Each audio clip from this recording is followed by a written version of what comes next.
Alright, hey guys, today we're out making some cuttings of our grapevine out here.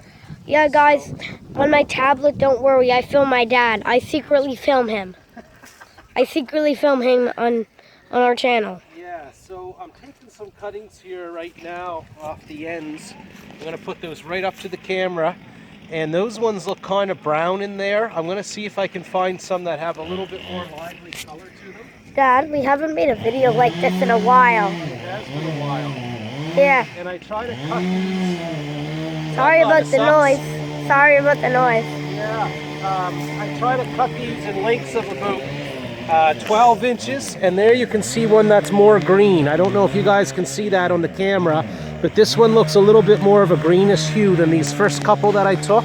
So that's what it is that we're looking for, is that green hue.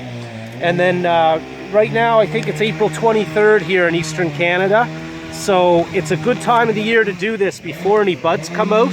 I'm going to take that bud off as well as make a diagonal cut right here, and that's where the roots are going to come out.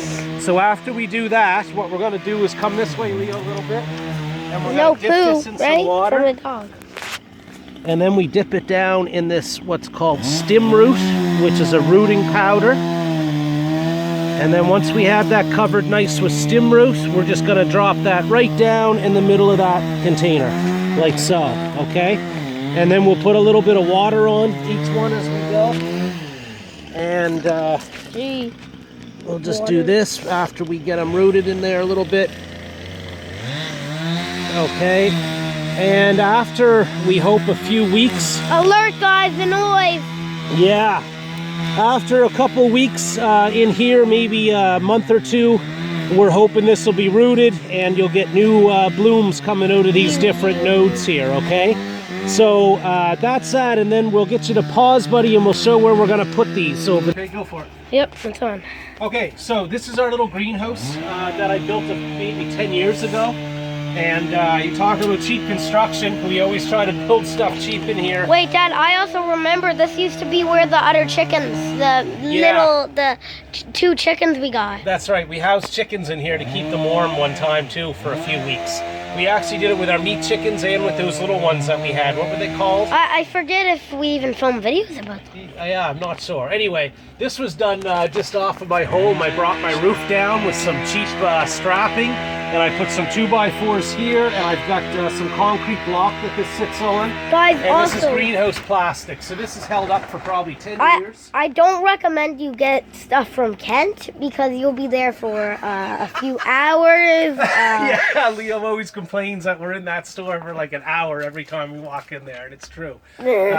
Okay, so then what we're going to do is we're going to try to seal this off a little better. You see we've got a lot of draft and stuff out of there, but we're going to try to seal it, and we're also going to try to find a thin white sheet or something to hang here just to keep some of the direct sunlight off of these for the next few weeks while they start to grow.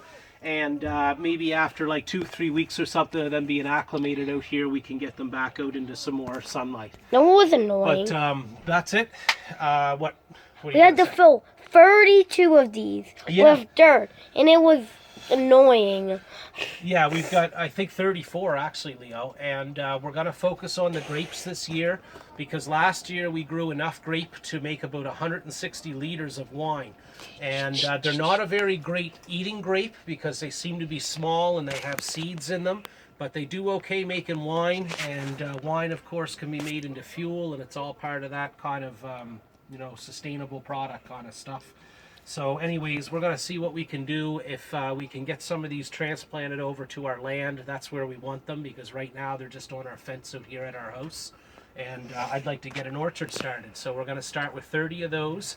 And then once these are rooted and we get them transplanted somewhere this year, we're going to take those same pots and we're going to try to do cuttings of hawthorn.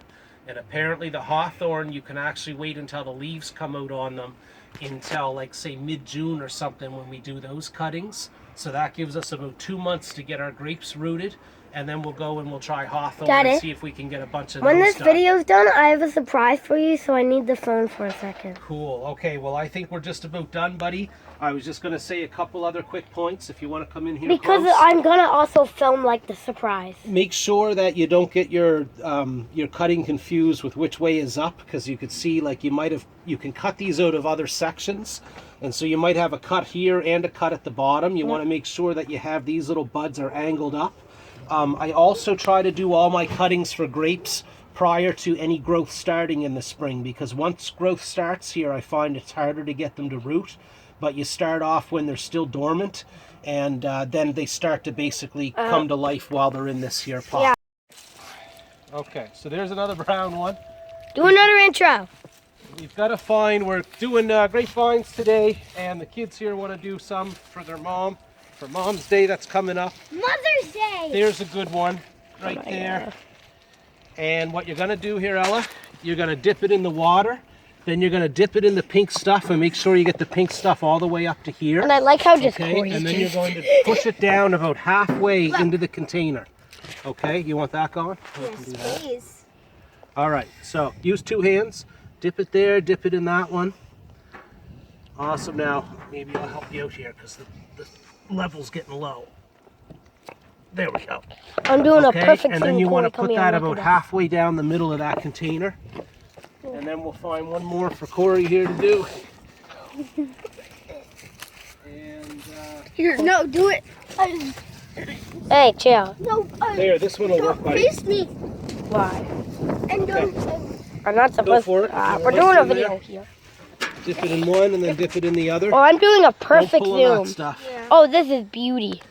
Okay. Yes, this thing.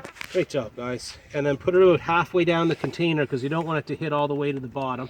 That's the exact same thing that my dad said to me. Okay, yeah, that's awful, And I lots did of this. stuff.